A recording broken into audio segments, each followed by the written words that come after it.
हे पुरुषोत्तमम। सभी लोग चाहते हैं कि अपने अपने स्तर पर अपने अपने फील्ड में प्रोग्रेस करना, लेकिन उस प्रोग्रेस करना तो चाहते हैं, लेकिन वो प्रोग्रेस होगा कैसे? कुछ समस्याएं पहले देखने का चेष्टा करते हैं। एक स्टूडेंट है, वो अपने जीवन में अच्छा रिजल्ट नहीं कर पा रहे हैं, उसका कारण को ढूंढते हैं। एक सामान्य परिवार के कृषक है, अच्छे फसल नहीं उगा पा रहे हैं।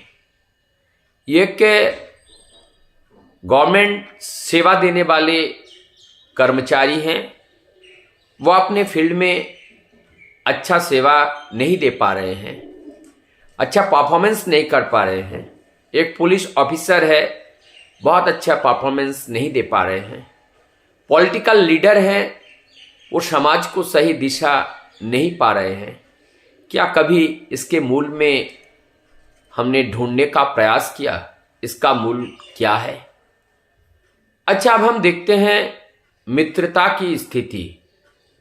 बच्चे बड़े होते हैं, स्कूल जाते हैं, कॉलेज जाते हैं, अपने मित्रता करते हैं।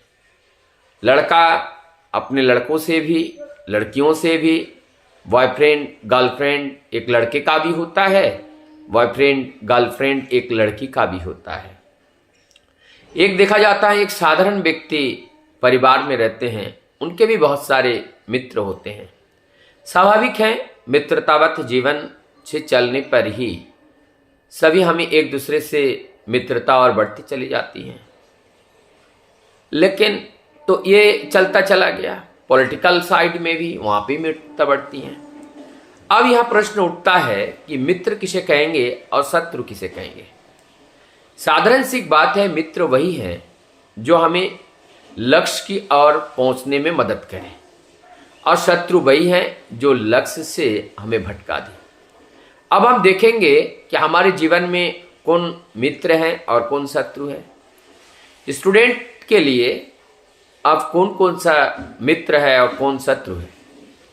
जब हम मोबाइल के ऊपर मोबाइल देखते हैं, मोबाइल का इस्तेमाल करते हैं, समय का हम लीकेज करते हैं, तो क्या इस तरह से बंधुत्व करना एक मोबाइल से यह हमारे जीवन को लक्ष्य में पहुंचाने के लिए मदद कर रहा है?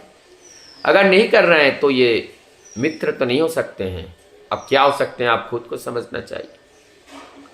फास्ट फूड जो हमारे शरीर के लिए, स्वास्थ्य के लिए हानिकारक हो रहा है।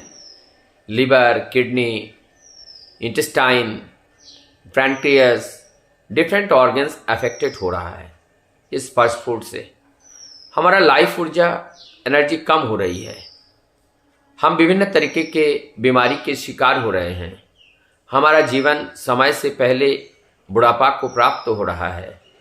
तो आप बताइए, क्या इसके साथ अपने मित्रता करके हम अपने जीवन को अपने लक्ष्य की ओर ले जाने की ओर सहयोग हो रहा है, या लक्ष्य में पहुंचने के लिए वंचित है? यदि वंचित है तो हमारी एक क्या हुआ? कोई मित्र हैं, वो हमें बुला कर ले जाते हैं, मादक द्रव्य का सेवन करने के लिए हमें प्रेरित करते हैं, और जिससे हमारा लंग चले जाते हैं, किडनी चले जाते हैं, समाज में एक बदनाम फैल जाता है, आर्थिक अनटन आ जाती हैं, पढ़ाई के पैसे उधार लगा करके हम अपने जीवन को के साथ धोखाधड़ी कर रहे हैं। तो क्या ये हमें लक्ष्य की ओर ले जाएगा? नहीं तो इस तरह के जिसको हम मित्र कह रहे हैं, ये मित्र है या शत्रु है, यह हमें ही सोचना पड़ेगा। किसी से हमने कहा यह हमारा मित्र है, उनसे लगातार जो हमारी बातचीत चल रही है, जो उनसे जो बंधुवत जो बातें होती हैं, उससे हमें सत्य के प्रति, अपने लक्ष्य से हम दूर भाग रहे हैं। तो क्या ये कभी हमारे जीवन के लिए मित्र हो सकता है? समाज के एक साधारण व्यक्ति अन्य दूसरे व्यक्तियों के साथ मिल करके मादक द्रव्य का वो सेवन कर रहे हैं, तो क्या यह हमारे जीवन के लिए लाभदायक हो सकता है? ये मित्र हो सकता है, हमारे लक्ष्य की ओर पहुंचाने के लिए सहायक है या बाधक है? तो इस तरह से पॉलिटिकल लीडर्स हैं जो कार्य कर रहे हैं, हम समाज के हित के लिए कर रहे हैं, व्यक्तिगत हित के लिए कर रहे हैं, सामाजिक हित के लिए, समाज के हित के लिए कर रहे हैं, तब तो हम लक्ष्य की ओर जा रहे हैं। और इससे यदि विपरीत दिशा की ओर जाने के लिए कर रहे हैं तो यह हम अहित कर रहे हैं। यह हमारे जीवन के लिए कितना घातक हो सकता है, क्या हम जानते हैं? क्या हम जानते हैं आने वाले हमारे 3 जनरेशन के अंदर हमारा ये जनरेशन खत्म होने वाला है? क्या हम जानते हैं कि आज हमारे घर पे जो बच्चा पल रहा है सोने की कटोरी लेकर, और कल जो है वो टूटे हुए कटोरी लेकर भीख मांगने के लिए मजबूर हो जाएंगे? क्यों? क्योंकि हमने उन्हें संस्कार नहीं दिया, हमने उन्हें मेहनत करना नहीं सिखाया, हमने उन्हें मेहनत करके चलने के लिए नहीं सिखाया, हमने परोपकार नहीं सिखाया, दूसरे के हित की करना नहीं सिखाया, सत्य राह पर चलने के लिए कोई ज्ञान उनको हमने नहीं दिया, ना कोई आचरण दिया। तो ऐसे बच्चे पतित होंगे। क्या हम चाहते हैं जब हम ना रहे तो हमारा परिवार, हमारे वंशाज के लोग दुखी रहे? यदि नहीं तो क्या हम जो कर रहे हैं ये सही कर रहे हैं? ये अपने आप में एक विवेच्य विषय है, इसको हमें सोचना पड़ेगा। ये सारी चीज नियंत्रित कब होगा? ये सारी चीज जैसे पैरास्टेमल का एक स्ट्रिप में 10 गोली होते हैं, एक 500 mg का अगर हो जाए तो 10 गोली 5000 mg का होगा। 5000 mg एक साथ अगर लिया जाए तो हाइपोथार्मिया में चला जाएगा, पेशेंट की मृत्यु हो जाएगी, कोमा में हो जाएगी। और अगर बुखार आया, एक गोली लिए तो हमारा जीवन बच जाएगा, हम मरने से बच जाएंगे, बुखार से हम बच जाएंगे। तो यहाँ पर डोज कितनी लेना है, इसके लिए क्या जरूरत है? डॉक्टर, इसके लिए हम डॉक्टर भी नहीं कहेंगे, विशेष ज्ञान वाले व्यक्ति, एक ज्ञानीवान व्यक्ति की जरूरत है।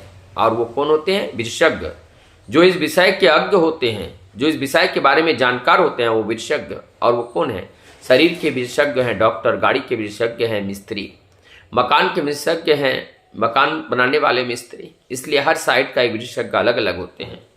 और ये सब साइड के जो विशेषज्ञ होते हैं और वो सब के विशेषज्ञ जो होते हैं वो होते हैं पुरुषोत्तम, फुलफिलर ऑफ द बेस्ट। और वो होते हैं आदर्श। आदर्श का अर्थ होता है जो आचरण करके हमें सिखाते हैं, जो आचार्य के रूप में होते हैं और जिनके अंदर सब कुछ होते हैं, सारे आइडिया जिनके अंदर निहित होते हैं, वो विश्व ब्रह्मांड होते हैं, वो पूर्ण ब्रह्म होते हैं जो सब ज्ञान को लेकर के आते हैं। जब ऐसे ब्रह्म, ऐसे पूर्ण ब्रह्म नर रूप में इस पृथ्वी पर आते हैं तब उनको हम गुरु रूप में पाते हैं।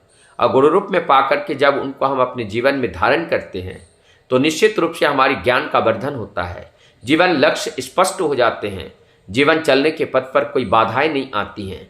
आती हैं तो कैसे अतिक्रमण करना चाहिए वो भी हमें गुरु के द्वारा मिलते हैं। और उस ज्ञान से हम अपने जीवन चलने के पथ की बाधाओं को दूर करके हम अपने गंतव्य पर सही समय पर पहुंच जाते हैं। और ऐसे करने से ही अपने जीवन की सफलता है। तो आइए गुरु को जीवन में ग्रहण करें, क्योंकि बिन गुरु का कोई ज्ञान नहीं होता है। तो इसलिए गुरु को जीवन में धारण करके उनके आदर्श को, उनके निर्देश को जीवन में मूर्त करने का प्रयत्न करें, और जिससे हम अपने जीवन नहीं, अपने परिवार के जीवन नहीं, समाज और राष्ट्र, संपूर्ण विश्व का कल्याण होगा। और वही कल्याण के लिए ही वो परम पुरुष धरती पर आते हैं, तभी उनका लक्ष्य पूर्ण होता है। सबके मंगल प्रार्थना प्रभु के चरण में करता हुआ मैं अपने बात को यहाँ विराम देता हूँ। जय गुरु।